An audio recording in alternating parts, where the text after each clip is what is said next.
عمرك لاحظت انك بتبقى جعان طول اليوم ومستني الفطور، واول ما تفطر فجأة تحس بخمول وهمدان وما عندكش رغبة تعمل اي حاجة، لدرجة انك ممكن تقول انا كنت جعان ليه بعد ما اكلت بقيت تعبان؟ خلينا نفهم ايه اللي بيحصل جوه جسمك. بعد ساعات الصيام الطويلة الجسم بيكون محتاج طاقة بسرعة. اول ما بتاكل كميات كبيرة من الاكل مرة واحدة، خاصة لو الاكل ده فيه نشويات بسيطة او سكريات، اللي بيحصل ان سكر الدم بيرتفع بسرعة. الجسم هنا بيحاول يتعامل مع الارتفاع ده، فيبتدي يفرز هرمون الانسولين.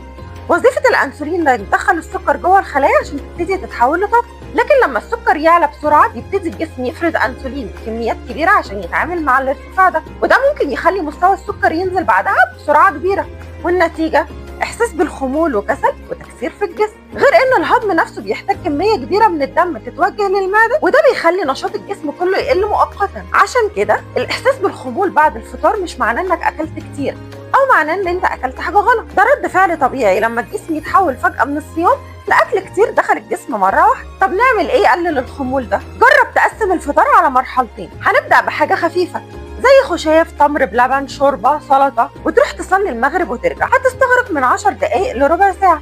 بعدها تبتدي تاخد الوجبه الرئيسيه بتاعتك. الطريقه دي بتخلي الجسم يستقبل الطاقه تدريجيا، فبتقل الصدمه اللي بتحصل للجسم بعد الفطار. تحدي حلقه النهارده: جرب تقسم الفطار على مرحلتين وقول لنا حسيت بفرق ولا الخمول هو. بس في حاجة تانية بتحصل بعد الفطور بتخلينا نشتهي الحلويات بشكل مبالغ فيه، ده ضعف إرادة ولا جسمك هو اللي محتاج سكريات؟ وده اللي هنعرفه الحلقة الجاية.